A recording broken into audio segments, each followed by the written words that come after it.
आप देख रहे हैं एकलव्य एजुकेशन सेंटर और मैं हूं केवल आपके सामने। और इस बेहद ही खास एपिसोड में आपका हार्दिक स्वागत एवं अभिनंदन है। तो चलिए इस एपिसोड का शुरुआत करते हैं और आपके सामने प्रश्न है 59 नंबर। और यह प्रश्न कह रहा है कि ए और बी की आय का अनुपात 4:5 है और उनके खर्च का अनुपात है 2:3।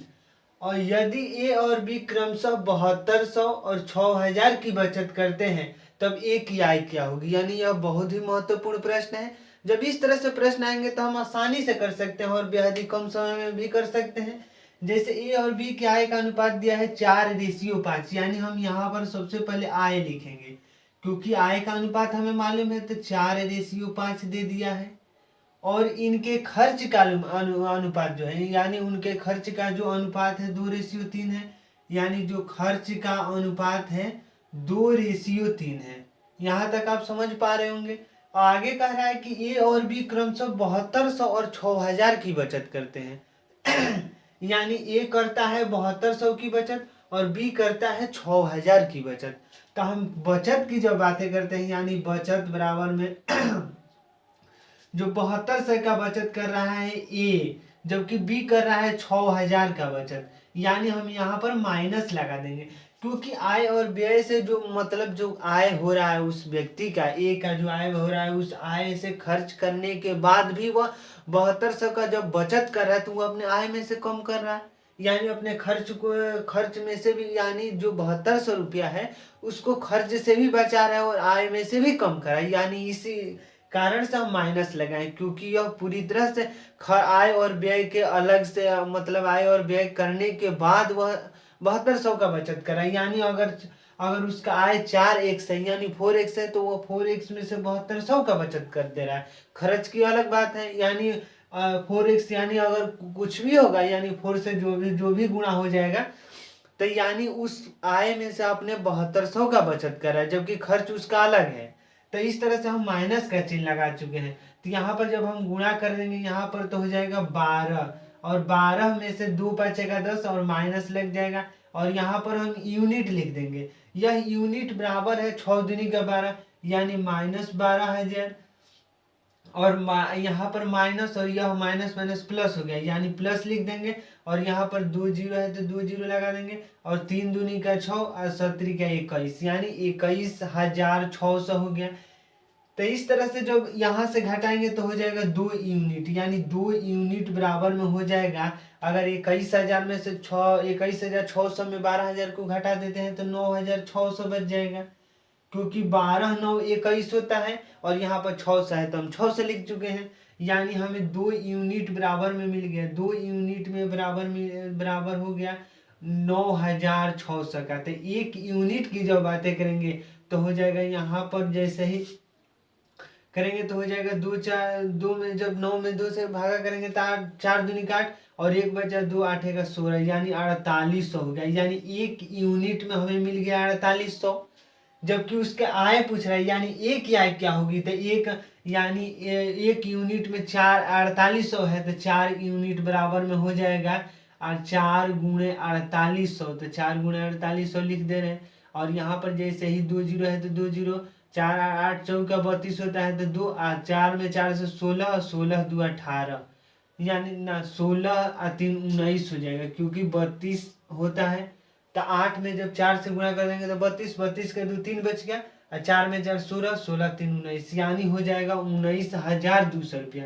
यानी जो एक ही आय होगा, यानी एक ही आय, तो एक की आय बराबर में हो जाएगा, एक की आय बराबर में हो जाएगा 19,000, यानी हम यहाँ पर लिख देंगे एक आय का जो होगा वो हो जाएगा 19,200, यानी 19,200 हो गया। तो इस तरह से हम इस 59 नंबर प्रश्न को हल कर चुके हैं। तो आइए एक बार विकल्प को देख लेते हैं कि आखिर विकल्प क्या कह रहा है। यानी यहाँ पर ए की आय पूछ रहा है, अगर बी की आय पूछता है तो हम 1 यूनिट में 4800 रुपया है, यानी 5 गुणा 48 कर देते तो हमें बी की भी आय मिल जाता है। इस तरह से और भी कुछ भी पूछे तो हम इस प्रश्न को हल कर सकते थे। तो आइए एक बार विकल्प को देख लेते हैं कि आखिर विकल्प क्या कह रहा है। 59 नंबर प्रश्न है, तो 59 नंबर प्रश्न के विकल्प नंबर ए में दिया है 19,200। शायद आप देख पा रहे होंगे विकल्प नंबर ए। तो इस तरह से हम विकल्प नंबर ए सही है और 19 नंबर प्रश्न का जो हम उत्तर होगा, मतलब 59 नंबर प्रश्न का विकल्प नंबर ए सही है, यानी 19,200। तो इस तरह से अब आपके सामने अगला प्रश्न होगा 60 नंबर, यानी 59 नंबर प्रश्न को हम हल कर चुके हैं। अब आपके सामने 60 नंबर होगा प्रश्न। तो चलिए इस प्रश्न को हल करते हैं। तो यह 60 नंबर जो प्रश्न है, यह कह रहा है कि दो संख्याओं का अनुपात 7:4 है, यानी कोई दो संख्या उनका अनुपात है 7:4। यदि उनके वर्गों का अंतर 297 है, तब उनका जोड़ क्या होगा। यानी हमें वह उनका जोड़ निकालना है। तो दो संख्याओं का हमें अनुपात जब मालूम है, तो मान लेते हैं कि दो संख्याओं में पहली संख्या बराबर में अगर हम लिखना चाहेंगे तो पहली संख्या मान लेते हैं कि 7x होगा।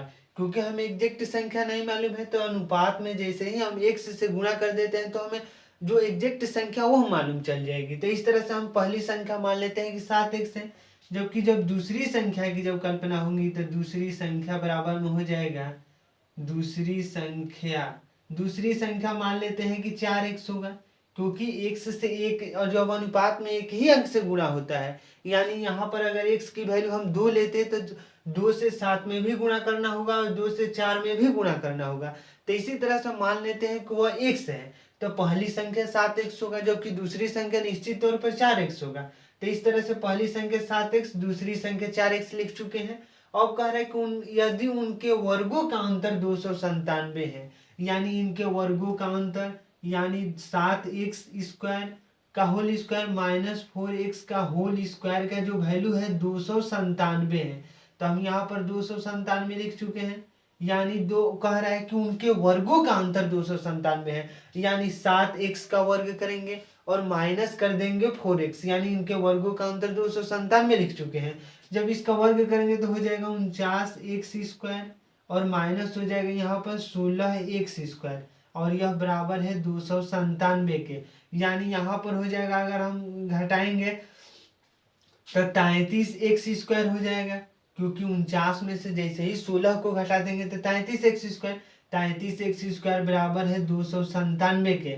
यानी अगर 33 में जब 10 से गुणा कर देते हैं 330 और 297 यानी 9 टाइम्स में जाएगा, यानी x² बराबर में हम लिख सकते हैं 9।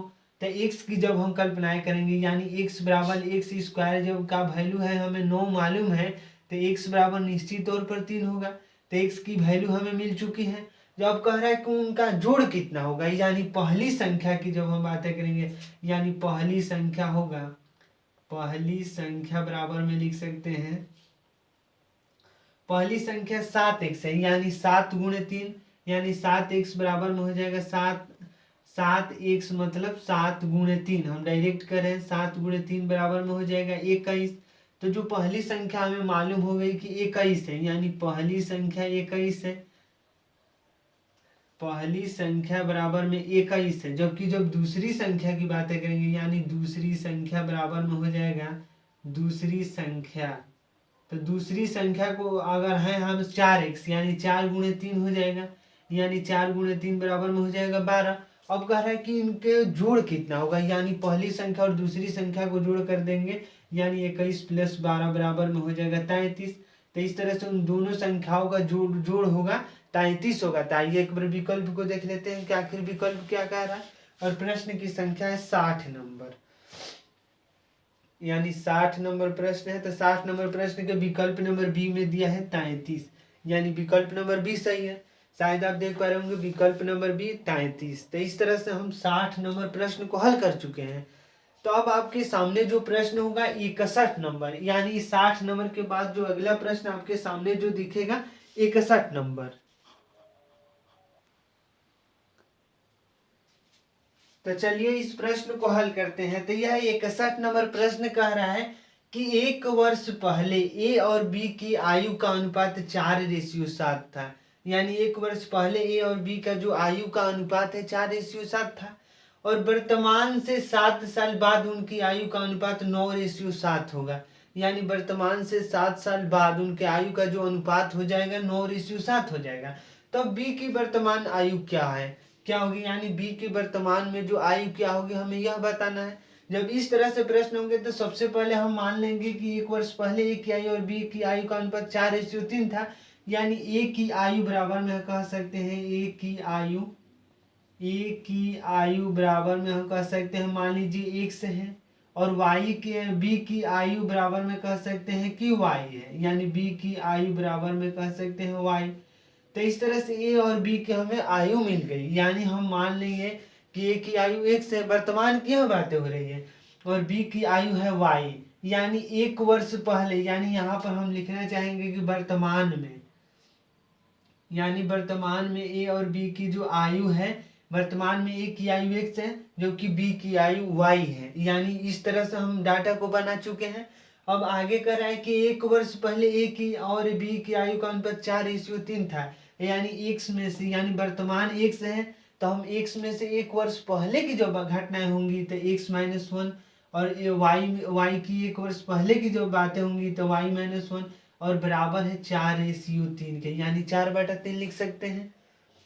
जब ए की, हम यहाँ पर सबसे महत्वपूर्ण समझने योग्य बातें हैं कि ए की जो वर्तमान आयु है x है जबकि बी की वर्तमान आयु y है।